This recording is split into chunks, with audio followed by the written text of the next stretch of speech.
We're talking New York Giants round one draft targets on today's show. Is Charlotte Carroll, who covers the New York Giants for The Athletic, linked up with The Athletic's lead NFL draft expert, Dane Brugler. I've linked that article down in the comment section, and we're going to go over the names that he brought up for Big Blue. Before we do that, though, make sure you are subscribed to the channel. We are closing in on 99,000 subscribers. We are 178 Giants fans away from subscribing to get there. So if you love this team and you want free videos every day, smash that sub button right now.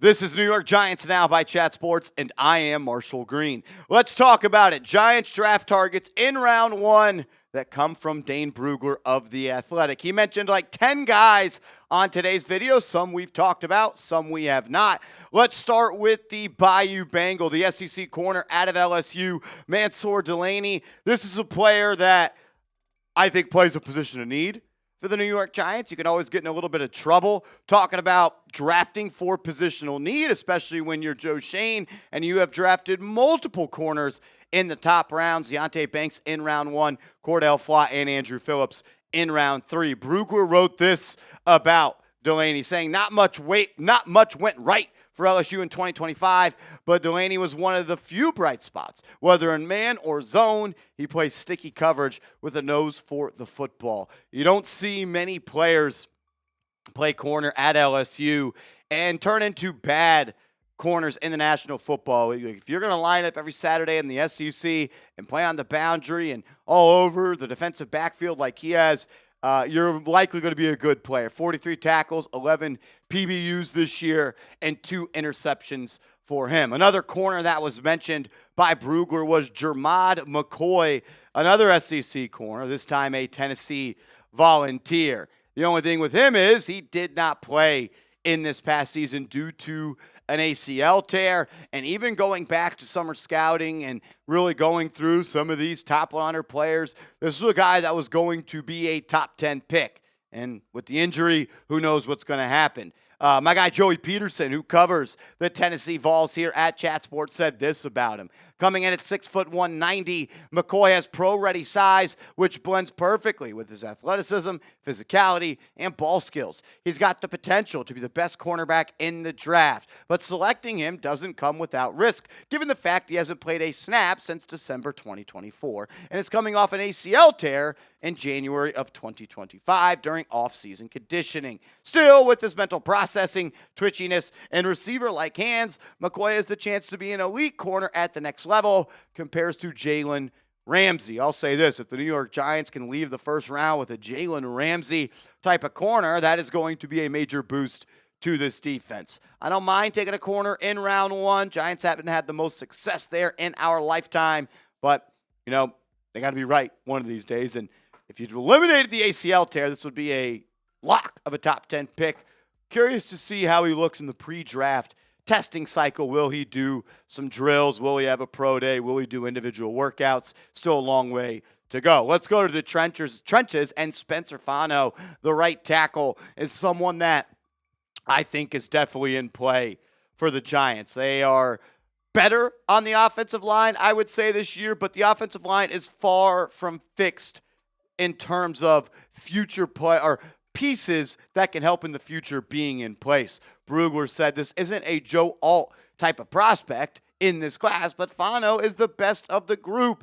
He is an athletic big man with the right play demeanor to step in and start at right tackle as a rookie. I do like that he does play right tackle, a position the New York Giants are potentially going to need. They're going to have to make a decision on if they want to pay Illuminor the big bucks over the next couple of years. Look, I don't think Illuminor is going to take a discount. If I'm wrong, awesome. I think he's looking to cash in on his last chance to be paid as a big-time player in this league, and the question of if you should pay Jermaine Illuminor $20 million is a good one. If you could find someone that could hold down that spot for the next 12, 15 years in round one, I'm never going to say no to that. Another offensive lineman that is rising up draft boards is Francis Mauigoa, the right tackle for Miami. And like Fano. I like that he does play the right tackle spot. Instead of trying to take a left tackle like Evan Neal and move him to right tackle, you don't got to worry about that footwork. Brugler went on to write that Mauigoa has been very consistent this season at right tackle, and some teams might try and keep him outside. But his skill set screams guard, and above average one in the NFL. That's always tricky to me. Like, dude's 6'6", 315. Curious to see what the arm length is. But if I'm going to draft a player in round one, I want him to play the position that he played in college. I don't want to take him as a right tackle in college and move him in to guard. I don't love that. Like, the Giants still need to continue to throw bullets and throw darts at this offensive line. You have one long-term piece there, in my opinion, in Andrew Thomas. I think JMS has played at times better this year. John Runyon, he's approaching 30 years old. Will the Giants sign him to another contract when he's a free agent? I think this in the 2027 offseason. Greg Van Roten is 35, 36 years old, and Illuminor is a free agent, as is Van Roten. You do have Marcus Bowe. Who knows if he's ready to be a down-in, down-out player. Had a good game and then a bad game this year. I don't mind going back to the offensive line in round one, especially if you think a guy can hold down that spot for the foreseeable future. Let's go to the defensive line, but let's stay at the U, as Reuben Bain, the defensive lineman, is a player that Brugler mentioned as a draft target for the New York Giants. You watch Bain's tape, he is awesome. He lines up all over the defensive line. He could do a little bit of everything. The question is, do the New York Giants want to pour gas onto the fire, which is already an abundance of investments with premium investments made at the defensive line. He plays more so on the edge, to make that clear. Dane wrote this, saying the Giants don't really need another edge rusher, but multiple teams have Bain graded as more of a 3-technique defensive tackle anyway. He will be picked apart throughout the process, but his power and effort are strong selling points.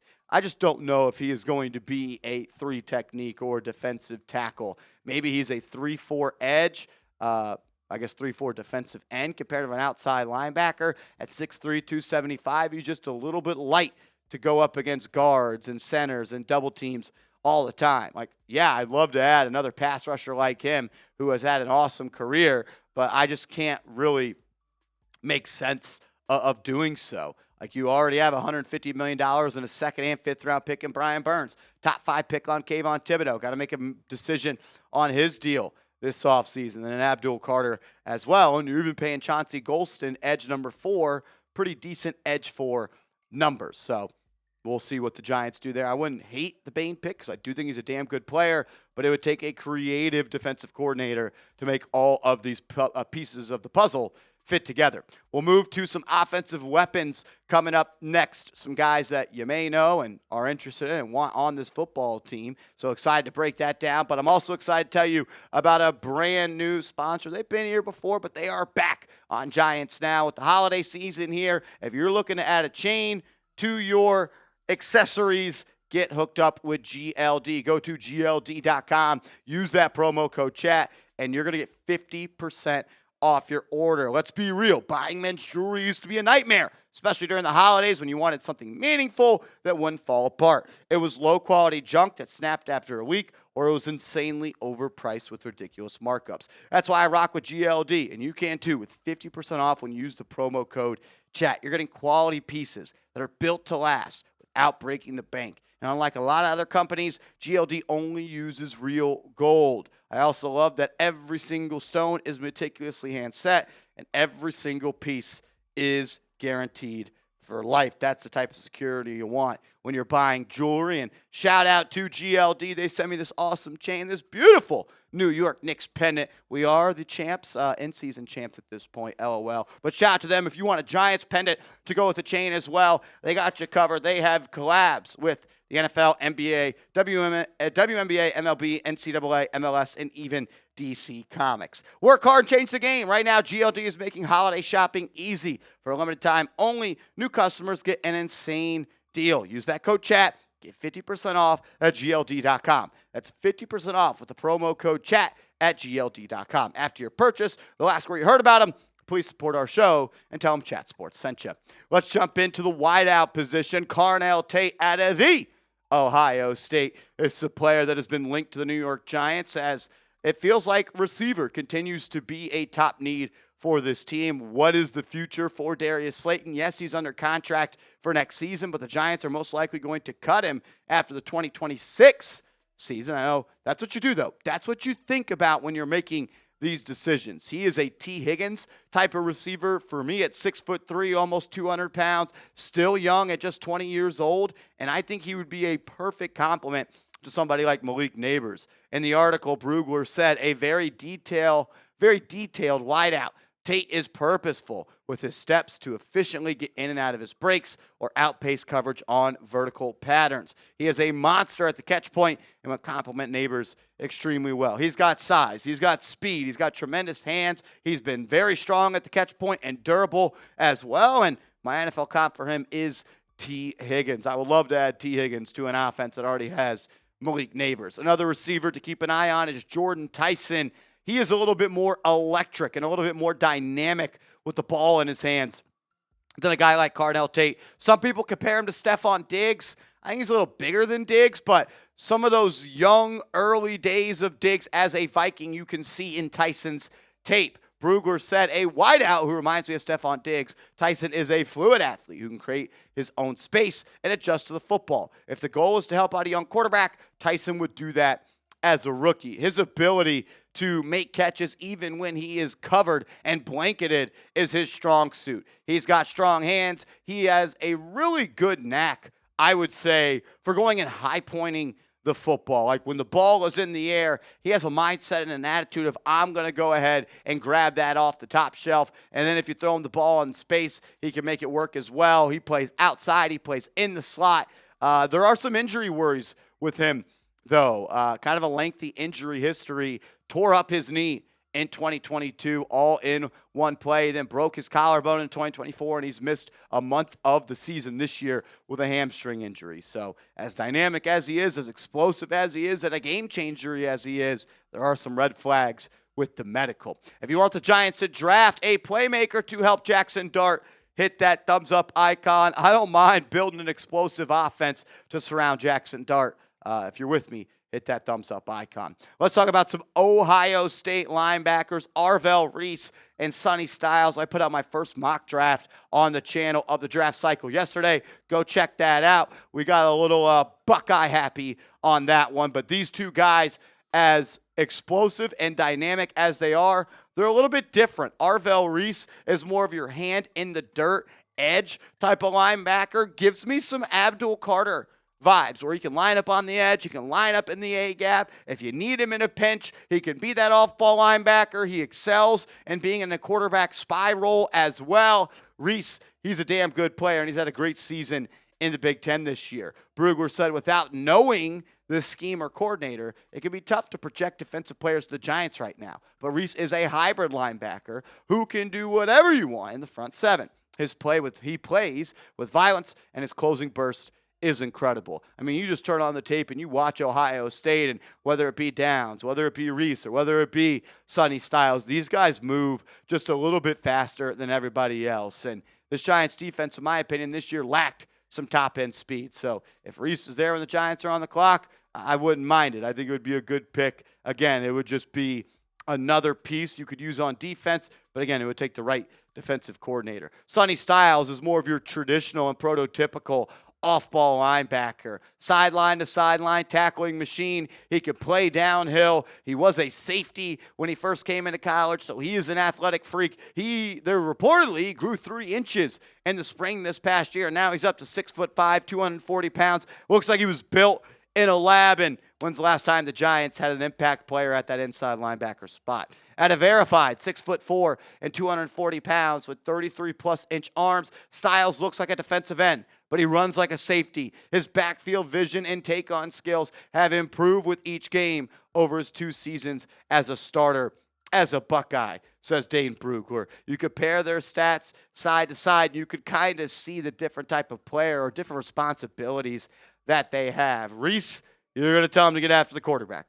You're going to tell him to put his hand in the dirt, mix up the offensive lineman, and go cause havoc. Whereas Sonny Styles, you can kind of play him as that nickel linebacker. He also can be your down in, down out inside linebacker. That's what he projects as. But this is a guy that can move backwards as well as he does move forward. He has that defensive background to complement his game as well. I would love Sonny Styles on this team. I view him as more of a mid to late first round pick. So in a trade down scenario, it could make a lot of sense. And the Giants are desperate at the linebacker spot. They are going to cut Bobby Okereke this offseason to save almost $10 million.